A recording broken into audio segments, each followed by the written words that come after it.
Hi everyone and welcome to my office. This is a slightly new place for me to be making videos. Usually it's over in my workshop, but for some reason, beginning of April in Scotland, it is 0 degrees, or it was this morning when we started out. And today's project is not going to make a whole load of mess, so I thought, right, I'm going to move into the office where I have a heater and some decent insulation, unlike in the workshop.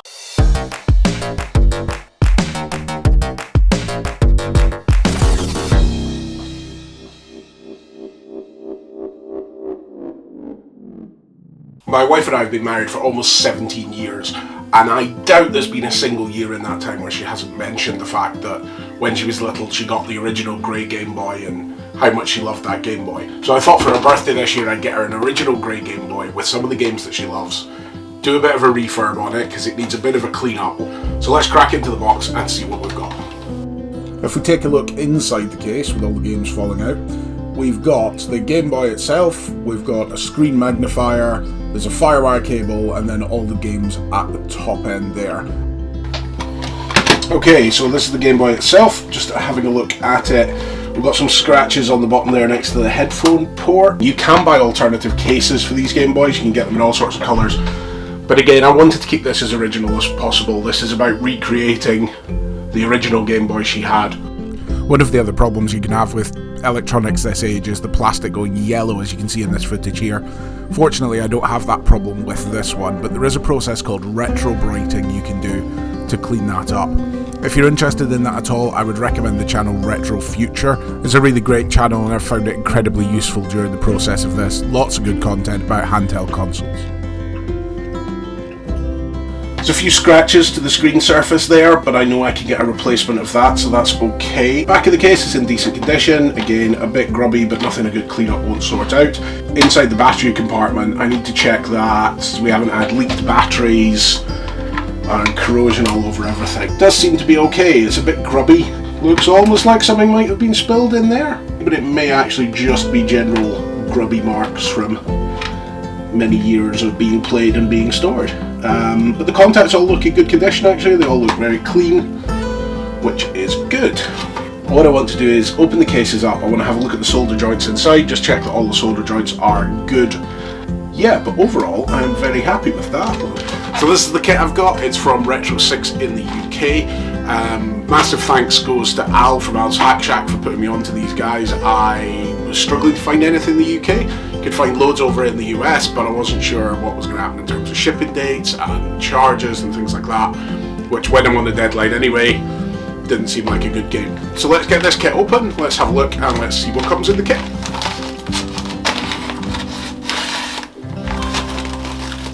So we have the replacement PCB, we've got the screen itself, I want to be really careful with that. We have a ribbon cable, and we have a little sticky ring. Now what I'm not seeing with any of this is any kind of instructions. So there's good news and there's bad news. I've managed to find the instructions for fitting the screen kit, which is really good. On Retro 6's webpage, actually the series of photos for the product is the steps that you need to do, and then there's detailed instructions below. So as long as you find the product listing, you can follow those instructions through, which is absolutely fantastic. The bad news is the first step is to take the back off this Game Boy, and what I've just discovered is the screws are some weird proprietary tri-wing thing from Nintendo. I don't have that bit, so I'm going to have to order one. I'm going to have to wait till tomorrow, which is kind of frustrating because I sat down this evening with a lot of I'm going to get this done, and it would appear I'm not. I'm going to wait another 24 hours. Bearing in mind tomorrow is Easter Sunday, the chances of anything actually arriving tomorrow don't think is particularly high. So I will see you again at the point where I actually have something to show you. Okay, and we're back. It's 24 hours later. I've bought myself a little kit of screwdrivers off Amazon. Frustratingly, I had to buy this whole kit just to get the one bit that I needed, but isn't that always the way it goes, and I'm sure I'm going to find a way to use for these. Now, I believe to get this case off we have 4 screws here and 2 screws in there, and those are the ones we're aiming for.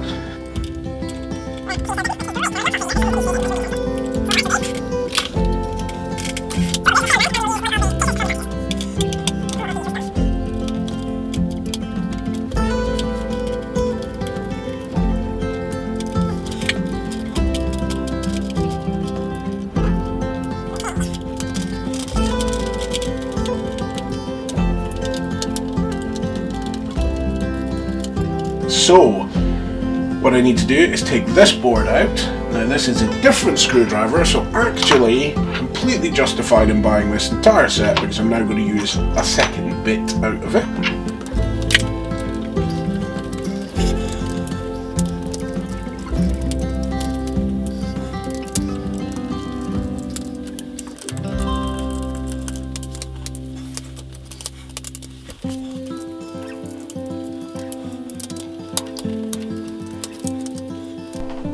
Okay, so I think the next step is just around here where the screen was, there is some adhesive. So I want to get that cleaned off, just make sure that there's not any residue of that left over. My new set of screwdrivers came with some little tools. I'm hoping one of these, yeah, one of these is just going to let me peel that off as a nice single piece. Okay, so the first modification we need to make is there's a couple of these bits of plastic that we need to remove.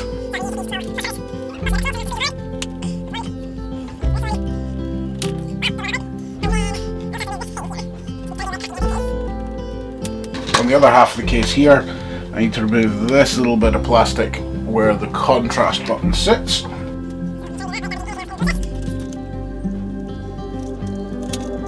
Okay, so one of the other things I'm going to do is replace this screen plastic here. It is just a plastic cover, but I don't know if you can see that. There's quite a lot of scratches in that, so we need to get that replaced.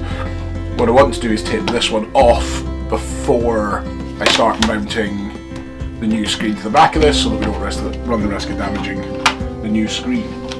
In order to do that, I went to a website called Z-Labs. I bought a replacement one, and it comes with a handy tool for actually removing this screen, so I'm hoping this isn't too complex a process, but we'll get this tool out now and we'll see what we can do.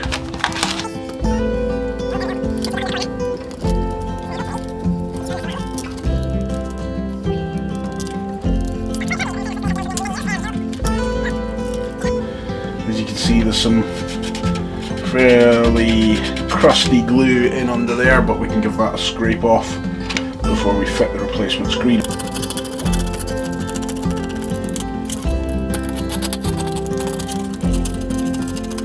So next up we've got our brand new screen, and we get to do the fun peeling of the screen cover straight away. Always good with new electronics. We're going to take the case, flip this over, and it goes that way up, and it sits onto those two bits there. That fits, that's always a good sign. So this is that PCB with the speaker there. It's going in this way up, but I feel like I need to plug that ribbon cable in somewhere before we do this, surely. The ribbon cable plugs in on the top here. So we need to do that nice and carefully. And then there's a little clip that comes forward and clamps down. Okay. And then this goes on there. It should drop in, which it does, which is very satisfying. I need to take this ribbon cable that we're provided with.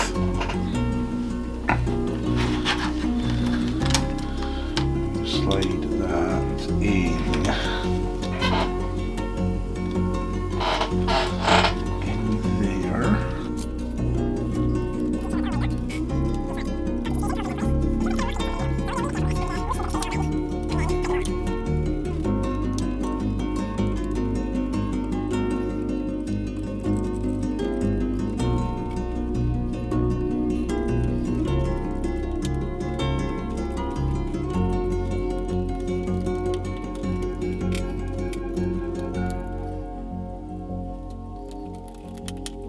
There are less screws that have gone back into this than originally were. Some of the ports that we cut off at the top were actually screw terminals, but this card is in solidly. It's still got 6 screws holding it in, which is fine. There's a little speaker that comes with the new card, the new PCB to go in there.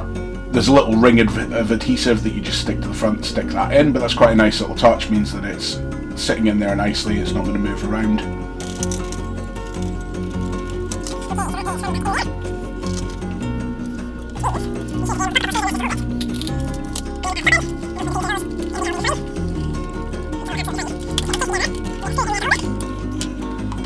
Switch it on and see what happens. Wow, people, that screen's already way better. It's all lit up, which is great. I can read it much better. Just checking the buttons work.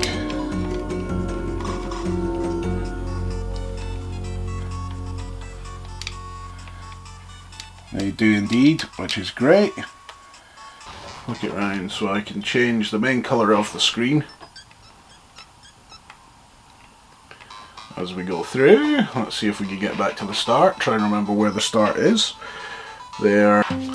Okay, so with me having reached this point and knowing that this works, there's only a couple of jobs I have left to do. The first one being to pop the rest of the screws into the back to make sure it's all sealed and held together properly. I've then got the replacement screen cover to go on there, and then I need to give the whole thing a clean. I also want to give the box a clean up.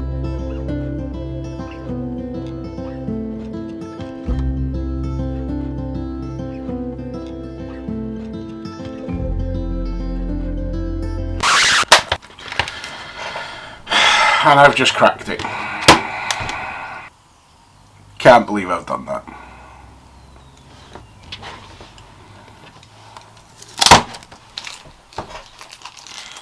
Massive big crack in the screen protector. I am so gutted about this screen protector. I'm absolutely kicking myself. Last job on the list beyond cleaning. It's an incredibly tight fit to get that in. And unfortunately I just pressed on it too hard with my thumb at the top center and it's broken. Well, it is now Wednesday. It's her birthday on Tuesday, so I'm gonna get online, try and get another one ordered. Hopefully it arrives, and I'll get that fitted. Yeah, just rushing too much because I thought I was nearly finished, and turns out I'm now not.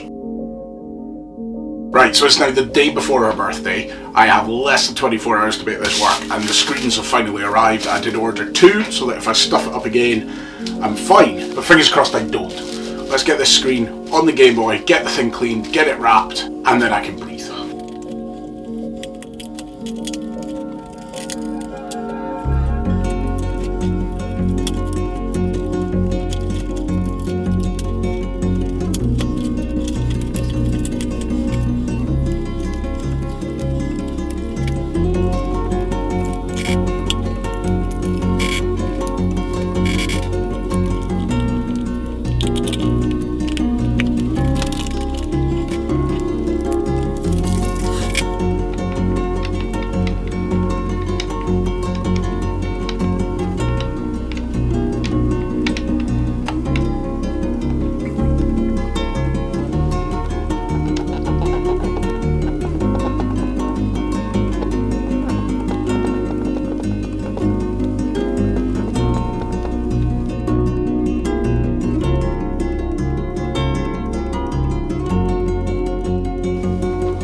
So there we go, that's it all done, it's cleaned, it's prepped. The only thing I've got left to do is to wrap it, but it would be rude not to spend some time, testing it for a bit this evening before I do that.